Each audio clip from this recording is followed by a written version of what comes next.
Welcome friends, welcome to NS foundation classes. सबसे पहले आप सारे कैंडिडेट्स को हमारी तरफ से कॉन्ग्रेचुलेशंस कि चाहे जो भी रिज़ल्ट आया है लेकिन टाइम पे आ गया, ज़्यादा डिले नहीं हुआ, आप लोगों का टाइम वेस्ट नहीं हुआ। अब बहुत सारे कैंडिडेट्स के मन में बहुत सारे सवाल थे, बहुत सारे कन्फ्यूजन्स उभर के आ गए।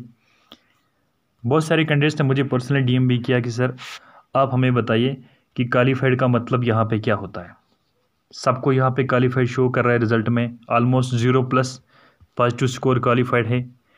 और नंबर 2 पूछा गया है कि क्या ग्रेजुएट्स इन है या कि आउट है, ग्रेजुएट्स एलिजिबल है कि नहीं है।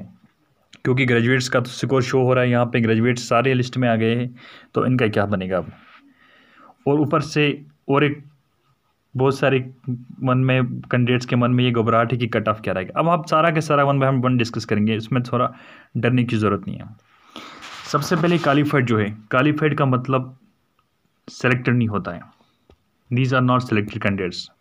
सिलेक्शन लिस्ट बाद में आएगी। क्वालिफाइड का मतलब ये होता है कि आप एसएसबी ने एक क्राइटेरिया सेट कर रखा था कि इससे नीचे जितना भी स्कोर होगा कैंडिडेट्स का उसको हम कंसिडर नहीं करेंगे। और मान लो किसी डिस्ट्रिक्ट में सारे के सारे कैंडिडेट्स अगर माइनस लेते हैं, सारे कैंडिडेट्स फॉर एग्जाम्पल, ऐसा हो नहीं सकता है, और सबका माइनस पे स्कोर आता, अब एसएसबी किसको सेलेक्ट करती, किसी को नहीं, तो सीट्स वैकेंट हो जाते, वो अगली बार फिल होते हैं। तो यहाँ पे उन लोगों ने इसलिए कहा है कि जो माइनस में स्कोर वाले हैं उनको कंसिडर नहीं किया जाएगा, वो डिसक्वालीफाइड है। अब ये प्लस वाला जो स्कोर है चाहे 0 है, उन्हीं में से हम सिलेक्शन लिस्ट बना देंगे। ये वाला आपका कन्फ्यूजन क्लियर होगा। दूसरी बात इसी के रिलेटेड है कि जो 5 मार्क्स और 10 मार्क्स वगैरह जो मिले हैं widows, casual labour workers plus जिनके घर में कोई एम्प्लॉय नहीं है, उनका क्या हिसाब रहेगा। सबसे पहले बहुत सारे कैंडिडेट्स ने ब्लेंडर किया है कि जिनका फादर ऑलरेडी गवर्नमेंट सर्विस में था लेकिन अब रिटायर हो चुका है, उन लोगों ने शो किया कि हमारे घर में कोई एम्प्लॉय नहीं है, तो उनको अभी तो शो कर रहा है रिजल्ट में कि 5 मार्क्स, लेकिन बाद में उनको ये 5 मार्क्स अवेल नहीं होंगे, उनको ये 5 मार्क्स नहीं मिलेंगे।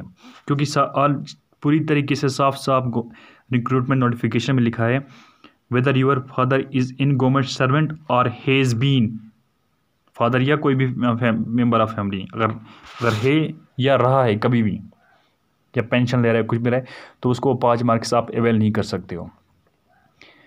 तो ये वाला आप लोगों ने बहुत सारे कैंडिडेट्स ने किया, हमने देखा लिस्ट में कि उनके फादर या मदर की रिटायर हो चुके हैं, उन लोगों ने शो किया है कि हमारे घर में कोई एम्प्लॉय नहीं है, तो वो 5 मार्क्स वहाँ पे शो तो कर रहे हैं अभी लिस्ट में, लेकिन बाद में ये माइनस हो जाएंगे, उनको नहीं मिलेंगे।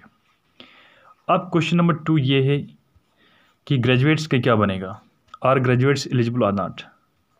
देखो नोटिफिकेशन जब आती है ना कंप्लीट, वहाँ पे लिखा होता है कि आपकी मिनिमम क्वालिफिकेशन होनी चाहिए 10th पास और मैक्सिमम होनी चाहिए 12th।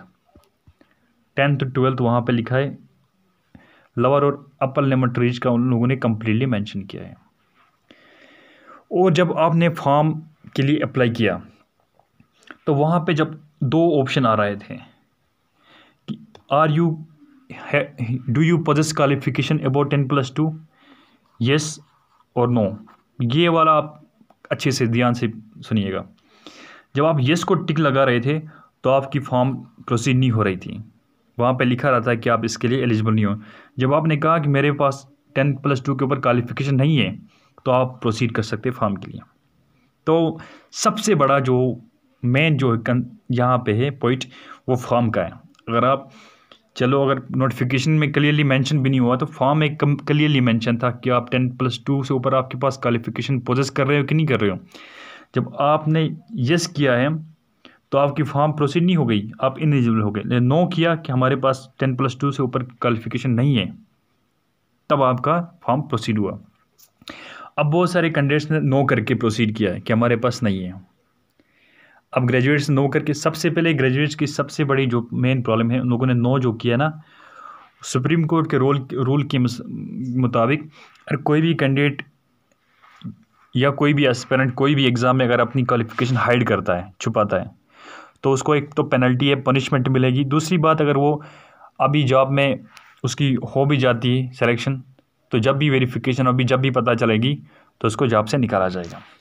अब यहाँ पे कैंडिडेट्स ने जो सबसे बड़े ब्लंडर किया ग्रेजुएट्स ने, उनको जब नोटिफिकेशन आई या जो ऐसे फॉर्म इशू हुआ, उनको तभी चैलेंज करना था कोर्ट में कि भाई ऐसा कोई लोअर लिमिट होती है क्वालिफिकेशन की, मतलब मिनिमम क्वालिफिकेशन होती है किसी भी एग्ज़ाम के लिए, मैक्सिमम सेट नहीं करता है कोई भी रिक्रूटमेंट बोर्ड।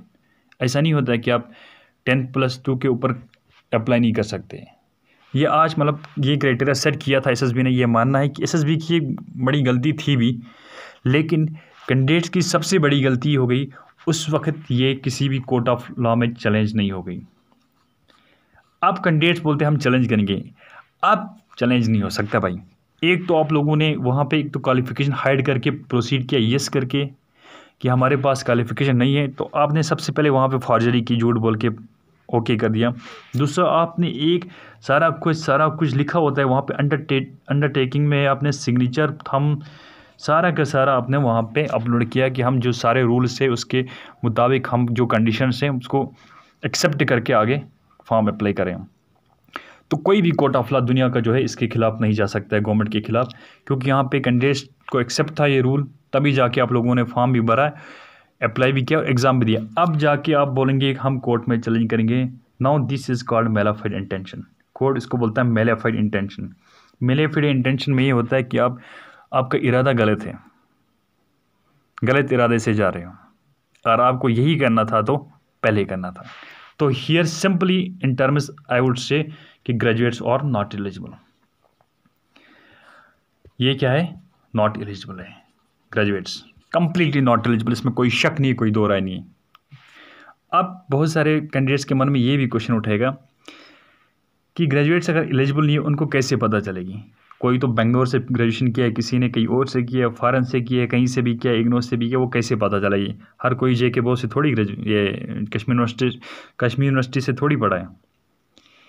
यहाँ पे सबसे बड़ी बात याद रखो, गवर्नमेंट के पास एक एजेंसी होती है NIC। ये एजेंसी होती है नेशनल इंफॉर्मेशन सेंटर जो होता है इनको हर एक चीज़ की हर एक डिटेल होती है।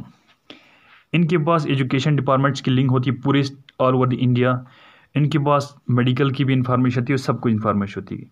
किसी भी कैंडिडेट का वो लोग DOB और इसके नाम डालेंगे और पेरेंटेज का नाम डालेंगे, तो उसका सारा आके आएगा कि वो आज कौन सी क्लास में पढ़ रहा है और किस यूनिवर्सिटी में पढ़ रहा है, कहाँ पे पढ़ रहा है, कहाँ पे कब रजिस्ट्रेशन होगी, कौन कितनी बार पास हुआ है, कौन कितनी बार फेल हुआ है, इसने कौन सा स्कॉलरशिप कब लिया है, कौन से गवर्नमेंट की स्कीम से अवेल हुआ है, और इसके रिलेटेड कितने फैमिली मेम्बर हैं, सारे के सारा वो डिटेल होती है। तो ये बात आप ये मत भूलिएगा कि ग्रेजुएट्स चुपचाप इन हो जाएंगे, नहीं भाई, NIC जो जैसी एजेंसी है वो इनको बाहर कर देगी, ठीक है, वो वहीं से वेरिफिकेशन कराएगा SSB। लास्ट वाला जो क्वेश्चन है हमारा कि भाई कट ऑफ क्या रहेगा? कट ऑफ मेरे हिसाब से जो है ओपन मेरिट के जो कैंडिडेट्स हैं उनके स्कोर में गैप बहुत ज़्यादा है। अरे टॉप पर 70 है तो उसके बाद 66 से 65 है, वो पॉइंट वाले स्कोर में बहुत सारे कम कैंडिडेट्स हैं, तो आपस में डिफरेंस बहुत कम है। तो हमारे हिसाब से कट ऑफ बहुत कम जाने वाला है। अब ये मैं डिसाइड नहीं कर पाऊँगा कट ऑफ कितना जाएगा, क्योंकि पहले ग्रेजुएट्स सारे बाहर जाएंगे, ग्रेजुएट्स आउट होंगे। जब ग्रेजुएट्स आउट होंगे तो फिर वहाँ पे 10th और 12th वाले रहेंगे, फिर जाके कट ऑफ डिसाइड होगा। क्या पता है 50-60 वाले सारे ग्रेजुएट्स होंगे, वो आउट हो गए तो 20-30 वाले भी सिलेक्ट होंगे। तो मेरे हिसाब से यार एक कुल मिला के सेफ स्कोर में यहाँ बताऊँगा आपको कि 30+ जो है वो उनका कुछ ना कुछ होने वाला है इसमें, बी श्योर। यहाँ पे घबराने की ज़रूरत नहीं है।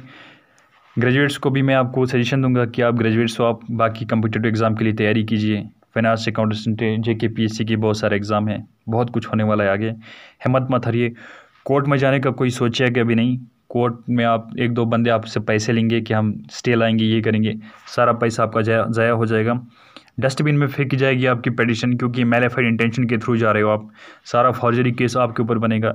दूसरी बात है 10th और 12th वालों को आपको कोई डरने की ज़रूरत नहीं कि ग्रेजुएट्स हमारी पोस्ट खाएंगे। ग्रेजुएट्स एलिजिबल नहीं है, NIC जो एजेंसी है ग्रेजुएट्स की क्वालिफिकेशन का सारा पता लगा देगी, कौन कब कहाँ से क्या पढ़ा है, ठीक है। तो best of luck, thank you, best of luck for your future.